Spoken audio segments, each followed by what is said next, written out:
カラフルタウン廿日市。はい、この番組は日本一の移民の街から、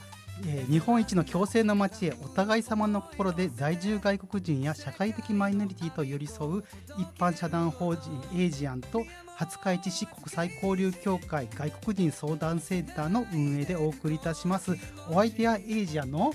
栗林克之と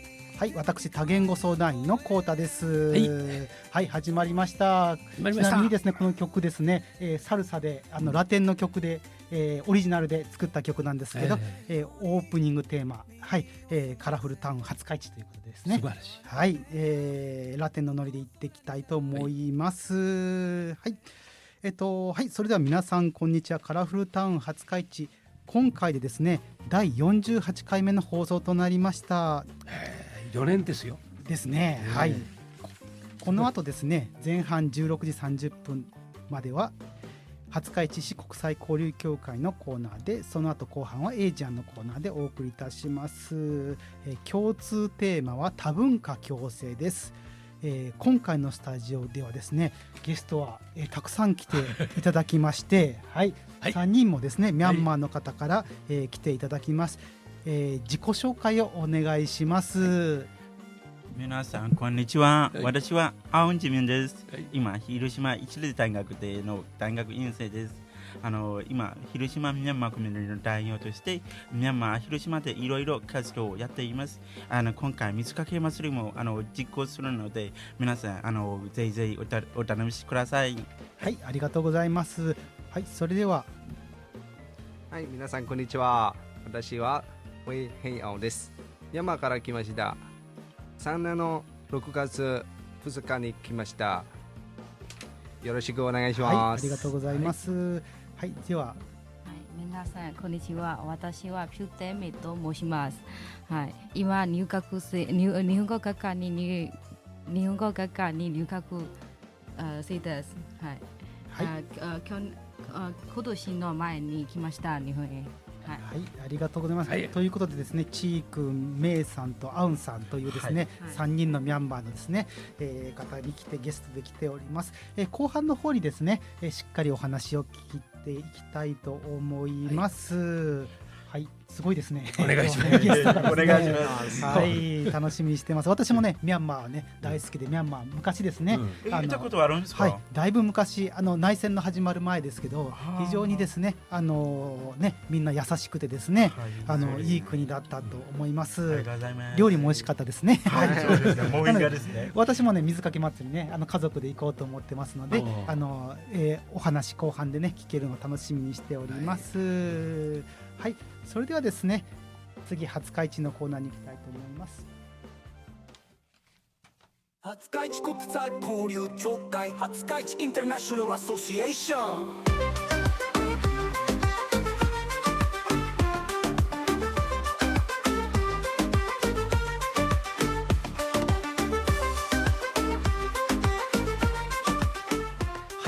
ということでですね、新しいサウンドロゴともにですね、廿日市国際交流協会ですね、コーナーに行きたいと思います。廿日市国際交流協会では2つのコーナーがあります。1つは多文化共生コーナーです。多文化共生や在住外国人に関する気になった記事などを紹介します。2つ目は、ニュースレター廿日市ブロッサムです。廿日市市国際交流協会の月間広報誌ブロッサムからイベント情報コラム優しい日本語をお伝えします。エンディングは世界の音楽をお届けします。ではまずですね、ちょっと多文化共生についての、曲を作りましたので、ここでですね、聴いてもらいたいと思います。新曲です。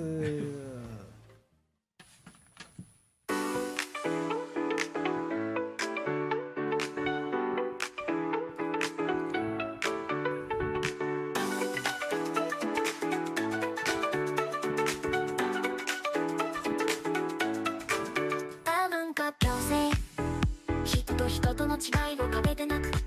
豊かさとして捉える社会。多文化共生、それは国籍や民族、言語、宗教、生活習慣、異なる文化的背景を持つ人々が会の時代は登場し合い平等な立場で地域社会の一員として共に暮らし協力しながら豊かな社会を築いていくこと多文化共生マルチカルチュラリズム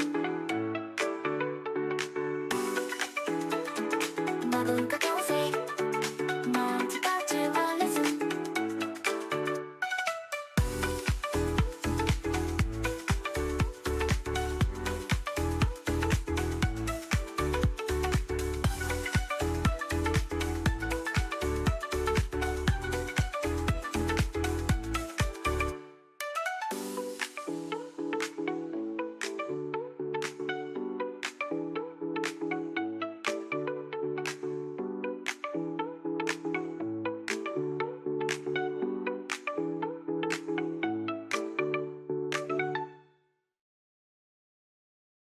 はい、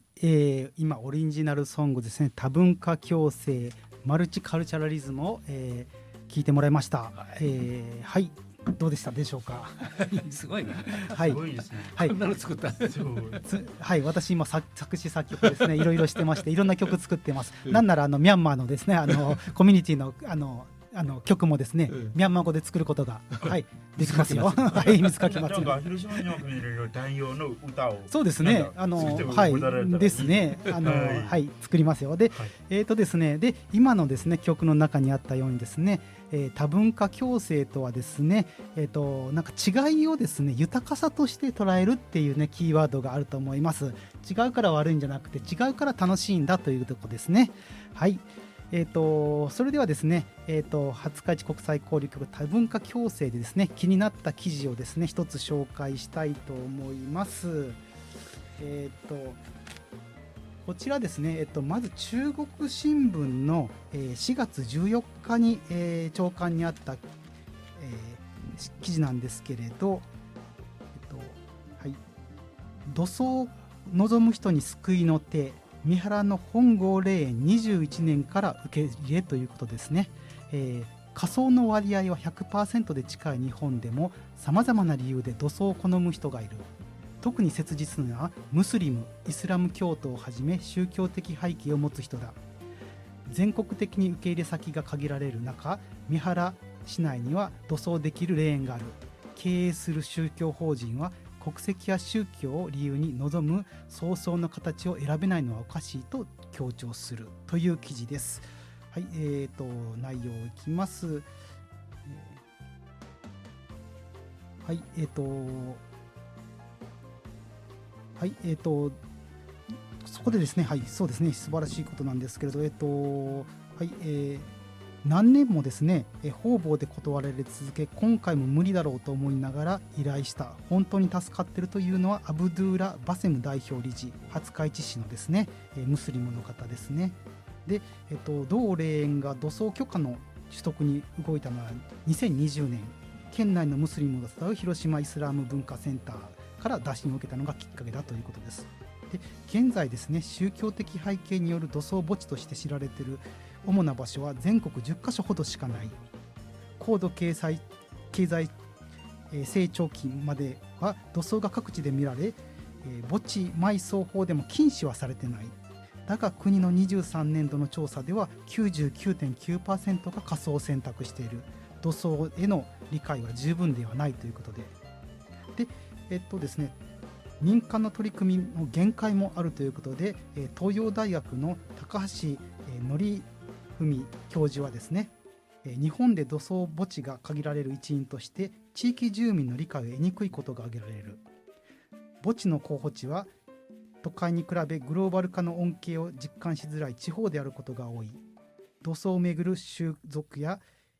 感覚の違いだけではなく、都会の問題を押し付けられているという抵抗感が生じるのも理解できる。民間の取り組みだけでは限界があり、国や自治体が地域社会の状況に配慮しつつ多文化する埋葬のニーズに主体的に対応していく必要があるという、このような、これ栗林さん、この記事読まれました？見ようとしたんですよ。今教えてもらってね、これね、私ら気になります。外国人がね、広島亡くなられた時ね、焼いていいんですかと聞かなきゃ、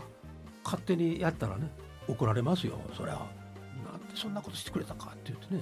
だからそれは本当大事なことですよね。他の都市でもですね、ええ市役所にですね、え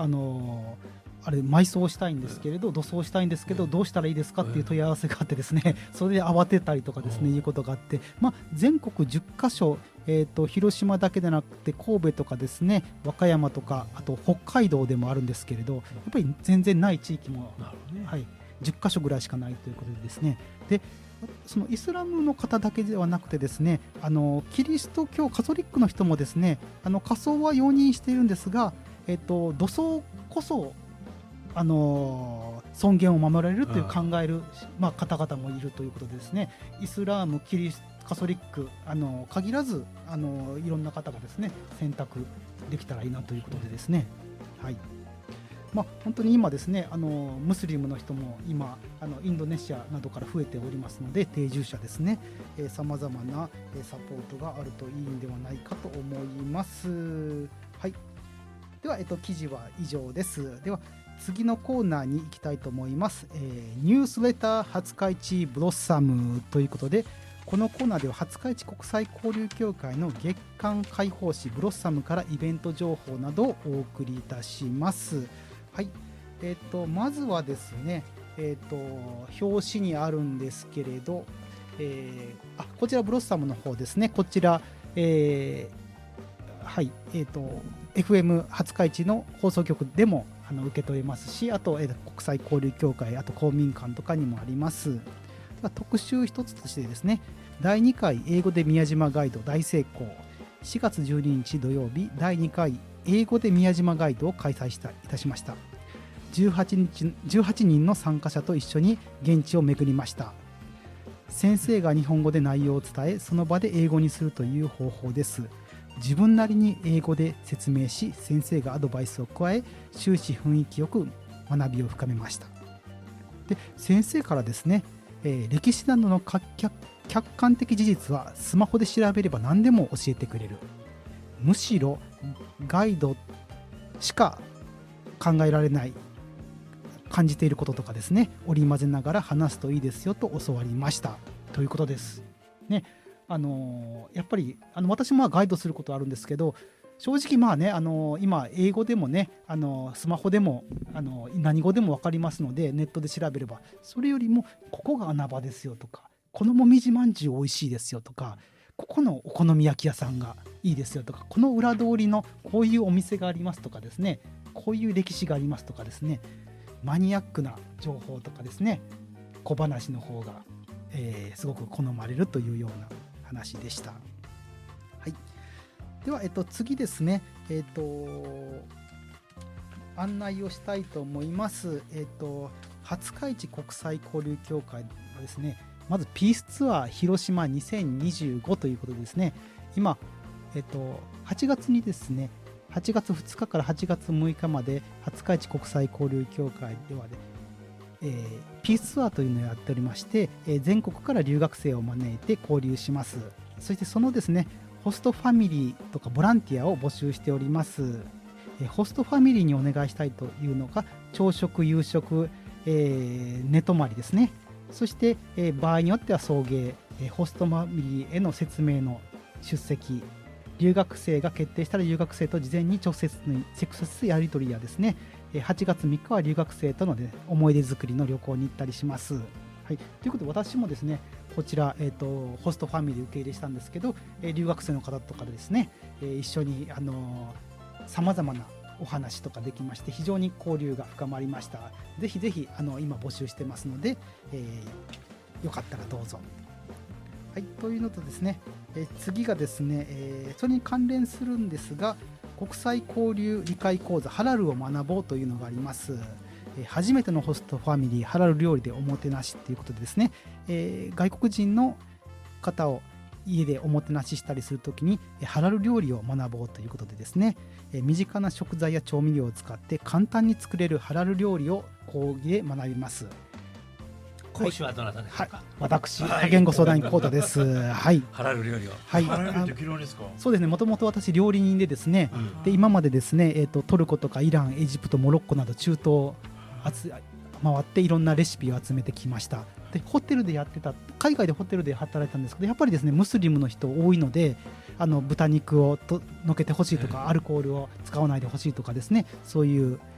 ご要望に応えてきたことがありますので、そちらの話とかですね、ホームステイのムスリムの方がホームステイで家に泊まるときにどういうことを配慮したらいいかみたいなですね、そんなに難しくないのでですね、はい、構えずにですね、こちらですね5月24日ですね、申し込み制です。私も参加したことあるんですよ。美味しかった。美味しかった。どこの国のですか？ですね、これはですね、ハラル料理でマッサマンカレーっていうタイとかでムスリムの人が食べてるカレー作ったりとかですね、フムスっていうですね中東で食べるようなこういうひよこ豆の料理を作ったりしました。ぜひよかったら、はい、味わいたいんです。はい。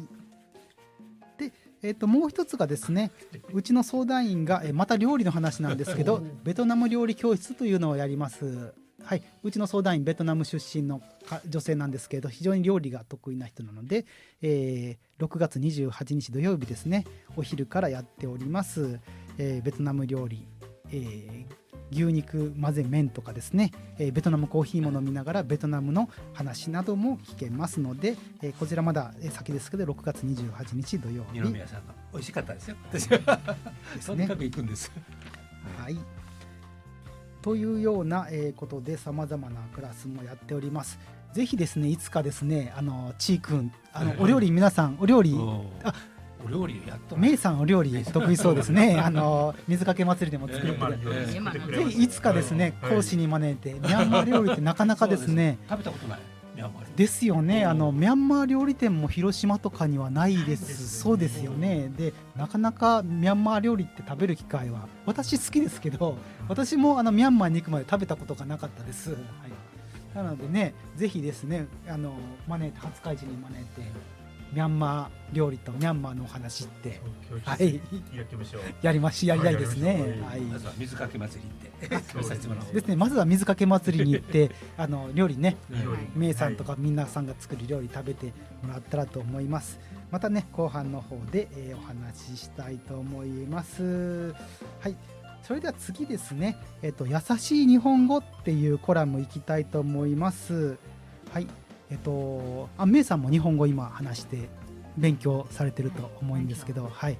優しい日本語ってみんな聞いたことありますか？はい、はい、外国人の人に特に日本人が話すときに役所とかでですね、または学校現場とかでゆっくり分かりやすいように分かりやすい言葉で話すというですね、優しい日本語っていうのがあります。で、優しい日本語とは外国人や子ども、高齢者、障害のある方々にとって理解しやすいように配慮された簡単な日本語のことです。1995年阪神・淡路大震災を機に日本語や英語が理解できない外国の方にも情報が早く伝わるようにと考えされました。つまりこの言語形式は日本語の理解やコミュニケーションに困難を抱えている人々に向けて作られております。はい、ということでですね、実は外国の方だけではなくってですね、高齢者や子ども、障害のある方々によって、理解しやすいっていうのが優しい日本語と言います。はい、ではですね、今回は優しい日本語のですね、3月号のですね、ブロッサム3月号の記事を紹介します。はい、カタカナ語、漢語に注意しよう。マイペースでやってねって言うと、あなたのペースに合わせなければいけないの？駅前のマンションに住んでますというと、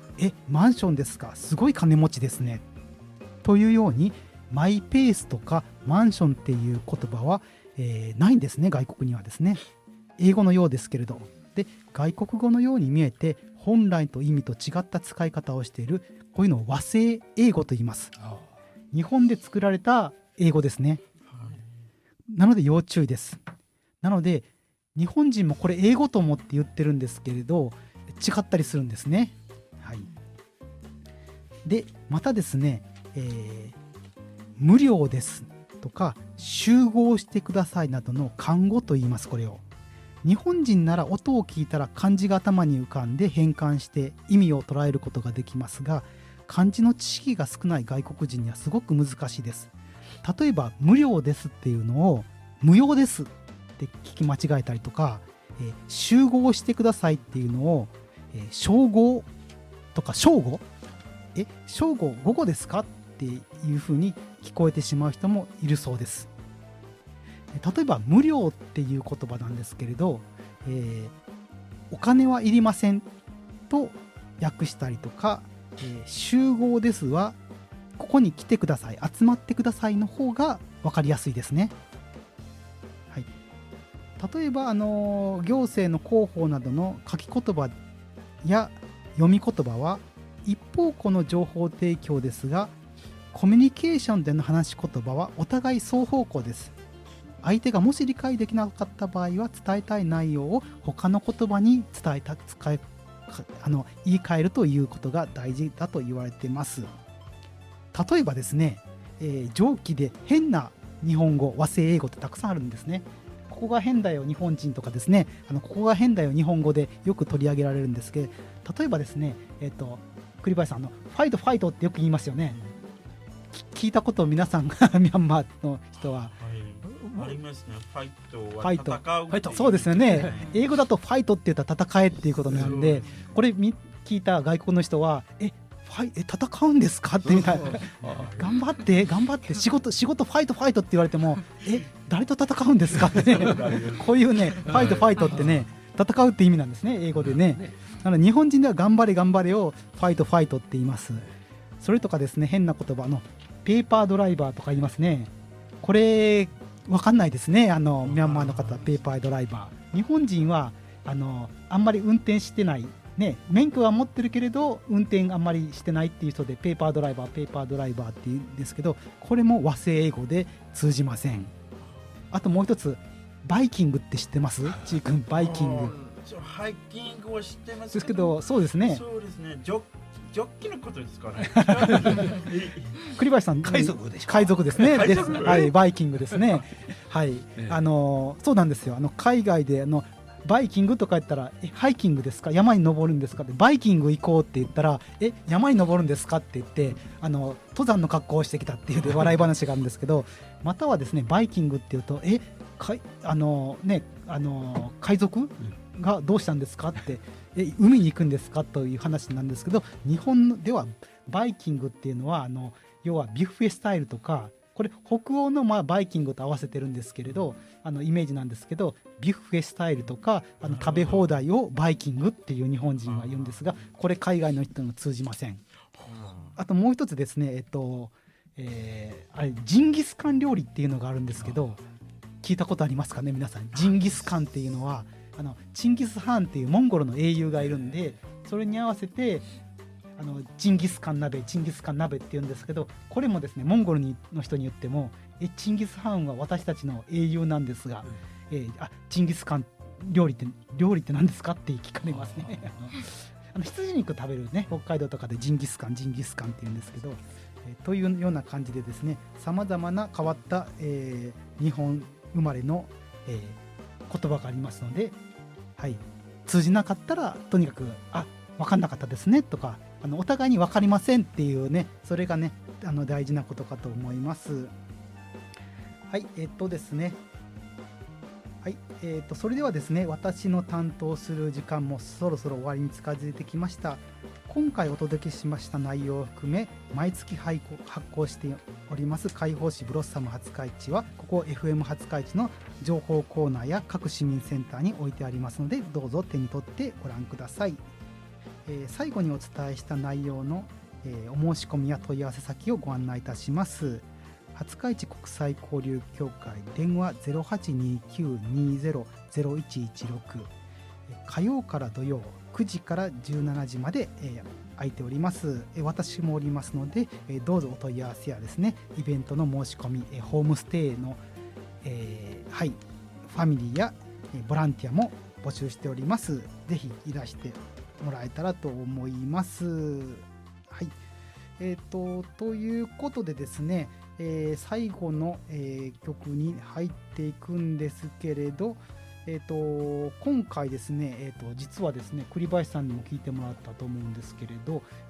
もう一つ曲を作りました、はい、このカラフル廿日市のエンディングテーマということで、すごくねいい感じの曲ができました。で今ですね本当にAI ですね使ってですね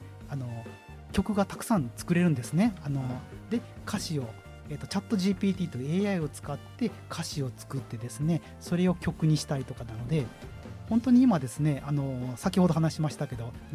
いろんな私もエイジアンの曲も作ってますし他の人の団体ですねNGO とかの曲作ったりとかしてますのでぜひですねミャンマーのですねはい、ミャンマーコミュニティでしたかね、そんな曲とかですね、いろいろ作っているので、作っていきたいと思います。で、カラフルちなみにですねカラフルのエンディングテーマですね、カラフルということで、廿日市とかですね、海とかですねそういうキーワードを入れたりとかあとエイジアンの曲も実は作ったんで今回は紹介しないんですけれど今度ですねエイジアンの曲ということで、いろんな外国の方と手を取り合ってですね廿日市を作っていこうカラフルじゃかじゃかエイジアンみたいなですね曲もですね、楽しみにしてます。はい、今回紹介しないんですけど次ですね紹介したいと思いますね。はい、それではですね、最後の曲ですね紹介したいと思います。エンディングテーマですねカラフルの、廿日市エンディングテーマ、はい、よろしくお願いします。